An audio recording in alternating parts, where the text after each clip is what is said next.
With the advent of research and so on for a US-based CBDC, and actually coming off of a recent publication from the White House's Office of Science and Technology, published in September of 2022, well, with a CBDC, is it possible that the US government will basically not take more power, right? Will they allow some form of permissionless governance structure for a CBDC, right? Basically, what this would mean would be the actual structure for the CBDC system itself is run by a network of system participants rather than, a trusted entity, meaning like the Federal Reserve or intermediaries within the system, depending to whatever degree they participate in, right?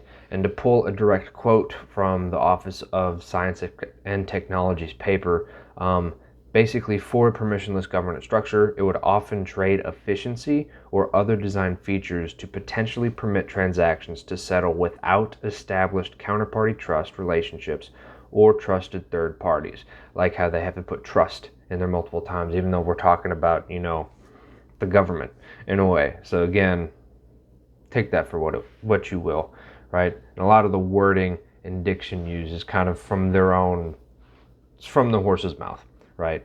So regardless, looking at kind of the pros and cons of a potential permissionless governance structure for a US-based CBDC. So what are some of the benefits of this? What would this bring, right? So it would incorporate additional cybersecurity considerations into the design, right? Keeping in mind, however, that this could increase complexity, but you also look at, say, a lot of, we'll go like the crypto industry in a way, because there's a certain degree of privacy and that sort of stuff that's kind of necessary, basically to have it function, right? So it's not hacked all the time or whatever. And if that's not implicit in the governance structure of whatever system we're talking about, then they have to compensate through other modes, right? Whether it be through how exactly they're structuring the token, is it that sort of thing, right? So basically, there has to be a certain degree of privacy and such for functionality to even be a thing, but it basically would have to be compensated somewhere else, right? And so another benefit of a permissionless governance structure would be that this may make the system more resilient. Basically, if say one part of the payment system goes down or malfunctions for whatever reason, if an entity goes under, whatever it happens to be, right? Basically, it'd be less likely to have a systemic effect, right? If the US CBDC system itself was permissionless rather than permissioned, right?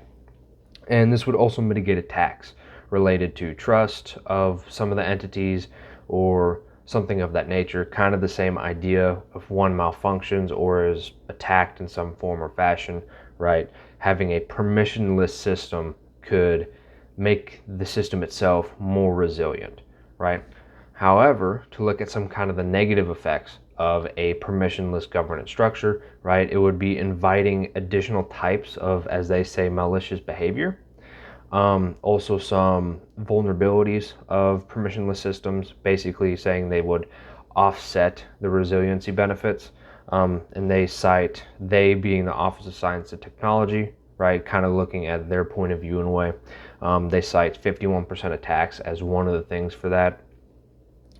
And again, like I was saying earlier, basically this vulnerability of the permissionless system, kind of the system itself, they would have to compensate for it in some other way of, whether it be cryptography, whatever it happens to be, right? And kind of finally, it may not be environmentally sustainable. Again, kind of going on the whole, I guess, power consumption component of the whole proof of work and how that would work for the whole ESG initiative and that sort of thing, right? And the only reason I bring this up is because that's a major consequence, because it is from the perspective of the White House, essentially, right? This is a White House paper from the Office of Science and Technology, just kind of grabbing that and trying to formulate it in an argument and at least get the discussion out there.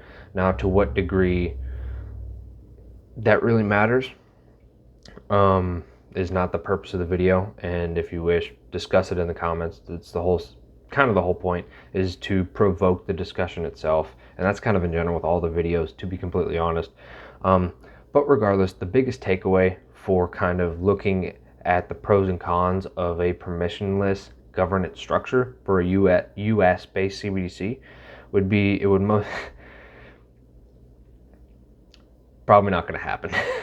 More or less, right? Because if you really think about it, just in general, one, when you read the papers themselves, you can kind of obviously tell where the sway is, even though they're like comparing more or less. You know, they give more benefits they give more benefits for like the permissioned system rather than the permissionless system, and so you can kind of tell where they're kind of swaying. And also they kind of more heavily weigh on the consequences for the permissionless system. And it's also like, do you really expect, the government to want their transactions to be out there, or basically having them give up any form of control, right? And again, we'll kind of leave that kind of superficially. I want to kind of keep these videos somewhat brief, kind of digestible in a way.